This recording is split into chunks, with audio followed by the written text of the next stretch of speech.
What does Earth Overshoot Day mean for you and for your organization? China, as you just introduced, is facing unprecedented challenge. We carry 1/5 of the world's population, but in terms of many natural resources, we have less than 1/5 of the world in China. Meanwhile, we are in the last decades also producing a lot of consumer products for the rest of the world. So China is facing a double challenge, and supporting China to accelerate its green transformation is absolutely key.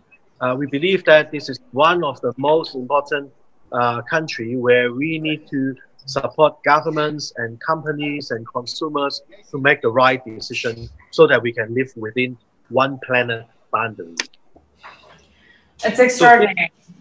Since 2013, we work with the Global Footprint Network and other partners in promoting the idea of Earth Overshoot Day and combining with it with a sustainable consumption week. Last year alone, in 2017, there are more than 120 cities, more than 1,000 retailer stores, reaching out to tens of millions of customers in China, informing them about better, more sustainable consumption choices. That's fantastic. And I think it's so important to recognize the amazing work that you're all doing to collaborate and bring all of these different stakeholders together.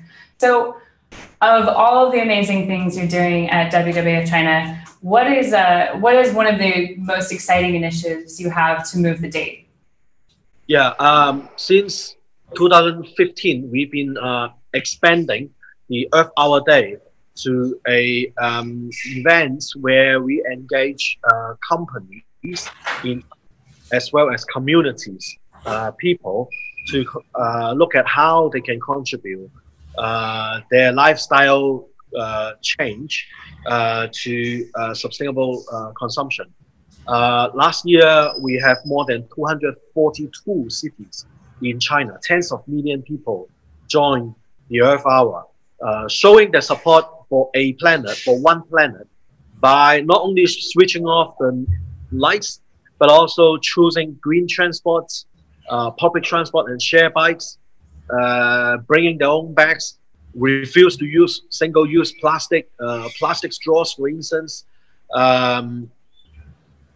going to spread the idea with their friends and co-workers about what they can do in the workplace and in the household. We also got a lot of Chinese companies joining in on that day. An average consumer in the urban cities, when she or he turn on the mobile phone, a lot of the applications of daily users will pop up with Earth Hour messages, informing them how they can make a difference on their daily choices.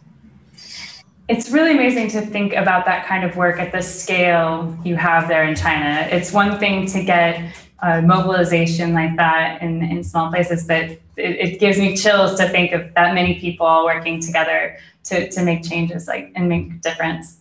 So my last question for you then is, if there was something that you had, like your one challenge or major initiative, what would you want to see happen 1 year from now? Well, I think it's quite clear to every one of us that time is running out. We are already consuming 1.7 planet. How can we turn this around in a timely manner? How we can increase the momentum and accelerate those exciting changes that are already happening around the world in many places in China. This is a major challenge for us.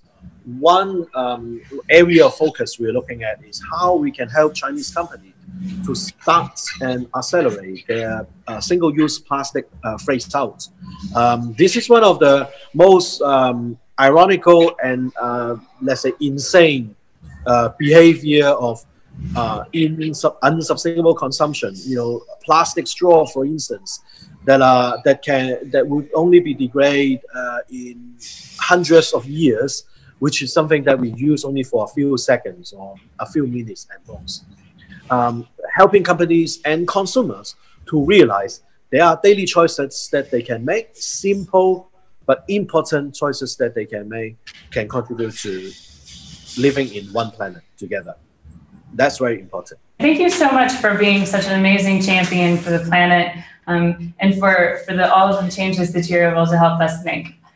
Thanks so much. Thank you. Move the date. Yeah.